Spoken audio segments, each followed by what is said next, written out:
Setiap ada rilis handphone flagship terbaru nih, mata gua selalu tertuju sama kameranya. Selalu penasaran kira-kira fitur apa sih yang baru dan sensor apa yang dipakai, terus gimana kualitas dari si kameranya. Harga diri handphone flagship itu dinilai dari gimana kualitas kameranya, kualitas foto, dan juga kualitas videonya. Contoh paling gampang nih si Pixel ya. Dari seri pertama sampai seri terbaru itu selalu dapat kritikan dari segi desain, baterai jelek, spek yang seadanya.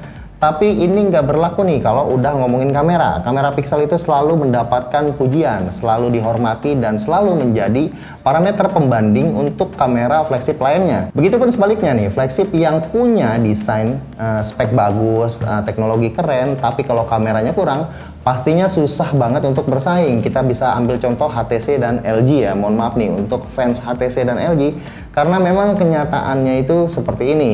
Tapi gimana dengan Xiaomi? Nah, ini HP pengen gue bahas kameranya. Ini HP yang terbaru dari Xiaomi, apalagi kalau bukan Mi 11. Kita udah sama-sama tahu nih kalau Mi 11 menjadi yang pertama menggunakan chipset terbaru dari Qualcomm, yaitu Snapdragon 888. Pastinya chipset ini membawa ISP terbaru dari Qualcomm Spectra 580 yang support single kamera up to 200 megapiksel, bisa ber 120 foto dalam 1 detik, perekaman video 4K 120 fps, video juga udah ada Dolby Vision, HDR10+, dan masih banyak lagi. Tentunya nggak semua fitur tersebut ada di Mi 11. Balik lagi nih ya, mungkin ini adalah bisnis, mungkin fitur yang segambreng itu harganya itu beda-beda. Jadi gue bisa berasumsi kenapa smartphone flagship Xiaomi ini harganya selalu di bawah kompetitornya. Mungkin aja Xiaomi itu nggak beli semua fitur tersebut dari Qualcomm. Mi 11 ini masih menggunakan sensor yang sama seperti seri sebelumnya Mi 10. Sensor yang digunakan itu adalah sensor Samsung HMX yang beresolusi 108 megapiksel quad Bayer. Dengan resolusi ideal itu 27 megapiksel single PDAF dan ada OIS. Sesungguhnya gue sangat kagum nih ya sama sensor buatan Samsung ini. Soalnya kalau urusan detail itu tajam banget. Harusnya nih kamera flagship zaman sekarang ini udah wajib di atas 20 megapiksel. Ada juga sensor ultrawide yang beresolusi 13 megapiksel dan lensa makro yang beresolusi 5 megapiksel. Gua agak heran nih kenapa Xiaomi nggak memberikan lensa tele pada flagshipnya kali ini. Lensa makro itu cuma megapiksel, sebenarnya nggak gimmick sih ya, hasilnya oke, tapi cuma tetap aja sih menurut gua agak nanggung. Pada tampilan muka aplikasi kameranya, gua langsung ngeliat kalau perpindahan antar lensa itu agak kaku ya. Padahal Qualcomm itu pamerkan kemampuan perpindahan antar lensa yang smooth pada video promosi mengenai kamera HP yang menggunakan chipset 888. Hal kecil seperti ini menurut gue menjadi bagian dari pengalaman penggunaan. Nama besar seperti Apple dan Samsung itu selalu melihat hal-hal yang memberikan kenyamanan dalam penggunaan. Oke, mungkin bagi sebagian orang ini nggak terlalu penting-penting juga ya, nggak kenapa-napa. Balik lagi ke aplikasi, kita lihat dulu nih, ada apa sih di menu-menunya. Oke, kita masuk ke kameranya nih. Di sini nih ada buat ke ultrawide di sini. Normal dan balik ke lensa zoom 2 kali. Cuman ini adalah digital zoom ya, bukan lensa tele karena kan nggak punya lensa tele, dia punyanya lensa makro. Dan untuk ke mode makro ada di sini di atas itu langsung ke super makro. Oke, balik lagi ya, sebelah kiri ini ada HDR auto dan force on. Ini AI untuk mendeteksi scene, onin aja. Dan yang ini adalah filter beautify dan filter ada di sini ya. Selebihnya ini ada movie frame, grid, straighten. Nah, ini straighten penting sama grid nih menurut gua. Ini buat ngukur rata apa enggak straightennya. Dan ini dynamic shot. Ini dynamic shot ini seperti motion photo di Google Pixel dan iPhone ya, motion ya. Oke, selanjutnya kita masuk ke video. Di video ini kita lihat dulu pilihan resolusinya ya. Pilihan resolusi maksimal di 8K 30 fps. Nah, di 8K ini nggak bisa ganti nih ke lensa ultrawide karena 8K itu hanya di lensa normal aja. Tapi kalau di 4K itu bisa ada pilihan ke lensa ultrawide. Cuma di lensa ultrawide-nya ini dia nggak bisa masuk ke 60 fps. Jadi 4K-nya itu cuma 30 fps aja. Sebenarnya 30 fps ini untuk menjaga supaya kalau misalkan ngerekam di kondisi malam hari itu nggak terlalu gelap banget, karena fps yang tinggi kalau ngerekam di malam hari itu pasti akan jadi gelap. apalagi untuk lensa ultrawide ya. Oke, selanjutnya pilihan yang lainnya sama nih, ada grid, straighten. Nah, ini ada video super makro. Ini perekaman dengan super makro. Ini nge-record ya kalau ini ya. Dan ini ada HDR. Di HDR ini kalian bisa merekam tapi akan menjadi 30 fps aja. Selanjutnya adalah stabilisasinya nih. Nah, di stabilisasi ada yang normal. Terus ini steady video, dan ada steady video yang satu lagi nih, steady video, namanya steady video pro. Nah, di steady video ini bener-bener nggak gerak, jadi kalau kalian gerakin tuh bener-bener nggak gerak, sama seperti ini tuh. Kalau di normal itu kan masih agak-agak gerak tuh ya, tapi kalau udah di steady video itu langsung gerak. Tapi FPS-nya jadi turun ke 30 fps aja, jadi nggak bisa 60 fps. Oke, selanjutnya adalah mode pro ya. Di mode pro ini udah lengkap menurut gua, ada pilihan lensanya juga, wide, ultra wide, dan makro. Sebenarnya makro bingung juga ya gue, apa mau foto long expo deket-deket gitu ya kan. Tapi nggak apa-apa, ini ada pilihannya di sini untuk pilihan makro dengan mode pro. Oke, untuk lensa normal, lensa wide ya, shutter speednya up to 30 detik dan ISO-nya 6400.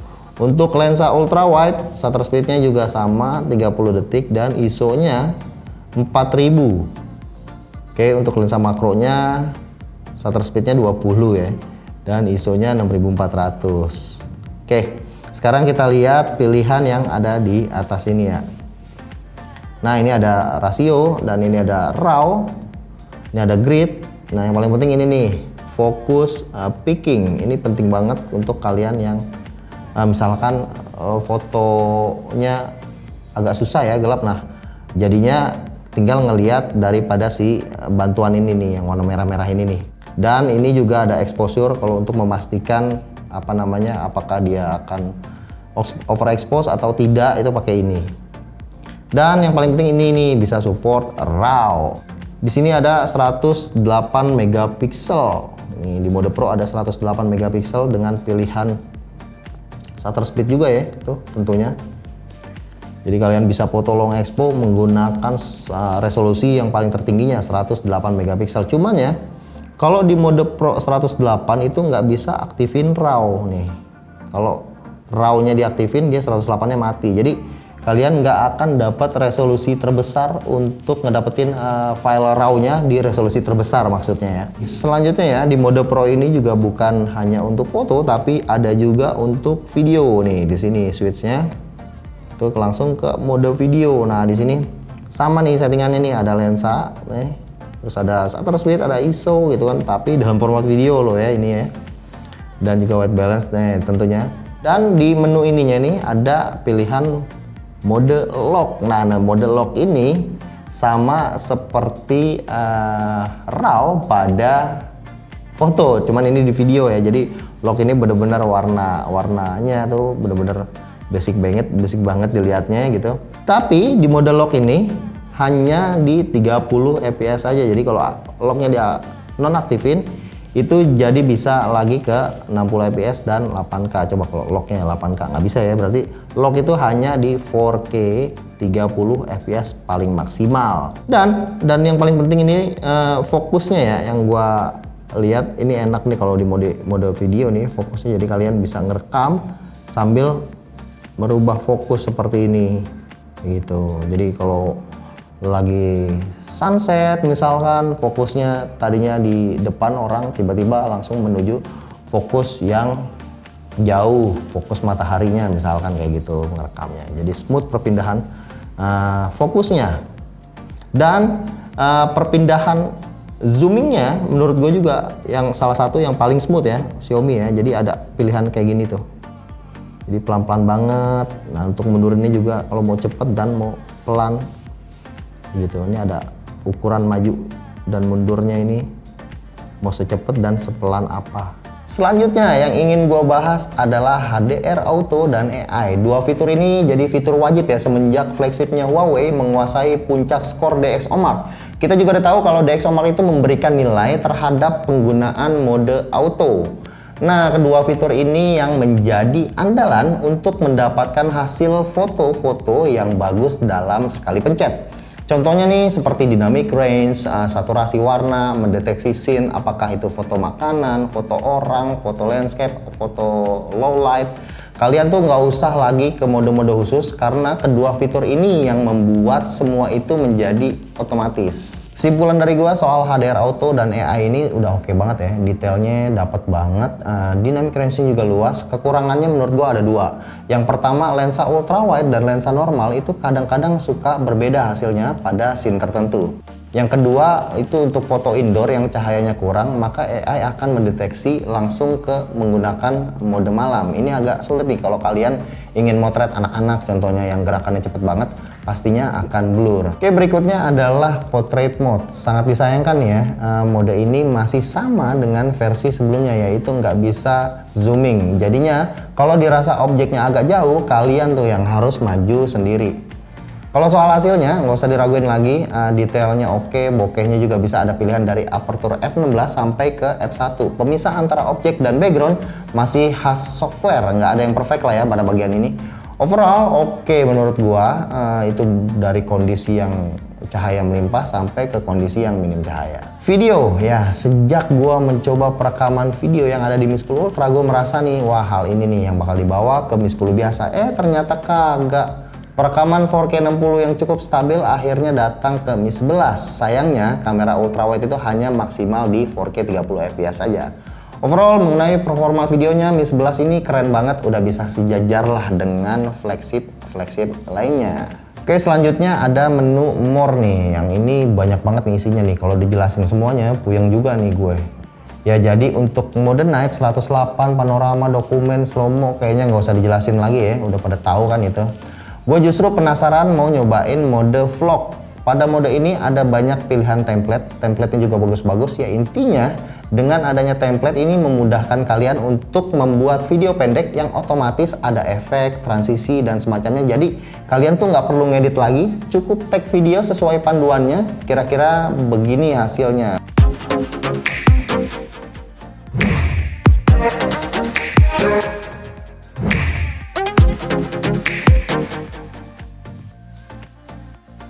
Selanjutnya ada dual video. Nah, pada mode ini kalian bisa rekam dua kamera sekaligus, kamera belakang dan kamera depan secara langsung. Oke, berikutnya ada AI watermark. Nah, pada mode ini kalian bisa membuat foto, itu ada watermarknya, tapi bukan watermark yang standar itu, yang shot by me, shot on Huawei, sensing kamera, shot on iPhone ya, iPhone nggak ada ya. Oke, intinya watermark yang ini tuh beda, lebih banyak pilihan, ada tanggal, lokasi, terus situs, scene dan juga kota. Cuman karena ini adalah HP yang kita beli dari Cina, itu terbatas hanya nama kota-kota di Cina aja. Dan yang terakhir adalah long exposure. Nah, ini dia nih lawannya Huawei. Akhirnya Xiaomi udah melengkapi fitur-fitur yang menurut gua sangat berguna pada saat dibutuhkan. Kalau sehari-hari mungkin nggak terlalu kepake nih ya. Jadi ini semacam settingan otomatis untuk kalian yang nggak ngerti cara nyeting foto long expo. Jadinya tinggal sekali pencet doang. Foto-foto seperti light trail, astro, silky water pasti akan jadi mudah banget buat kalian yang hobi foto-foto kayak begini. Anak-anak landscaper juga pasti pada seneng nih sama mode seperti ini. Sebenarnya yang gue suka dari fitur long expo adalah motret Milky Way. Cuma karena belum musimnya dan agak susah nih buat ngetesnya. Tapi kalau kalian adalah tim rebahan, kalian juga bisa kok punya foto Milky Way tanpa harus ribet. Cukup foto sore-sore ataupun malam, terus buka galerinya Xiaomi, edit dan pasang efek Milky Way. Jadi dah tuh foto Milky Way-nya nih, kayak gue nih, gue contohin nih ya. Gue foto Milky Way sambil macet-macetan. Top dah. Oke, selesai udah pembahasan kamera dan juga fitur-fitur yang dimiliki oleh Mi 11. Menurut gue HP ini recommended banget buat kalian yang hobi fotografi dan juga video. Untuk foto jelas ada banyak fitur yang ditambah, ada mode pro juga jadinya lengkap ya. Untuk video lebih gokil lagi, 4K 60 stabil, ada mode pro juga untuk videonya yang jelas. HP ini bakal ngebantu kalian memaksimalkan kreativitas kalian untuk fotografi ataupun videografi. Terakhir bonus adalah Gcam ya. Hasil dari foto Gcam itu udah pasti crispy, tajam, astro juga bisa. Yang paling penting nih lensa ultrawide-nya nih. Lensa ultrawide-nya nih bisa 4K 60 dengan stabilization. Keren dah pokoknya.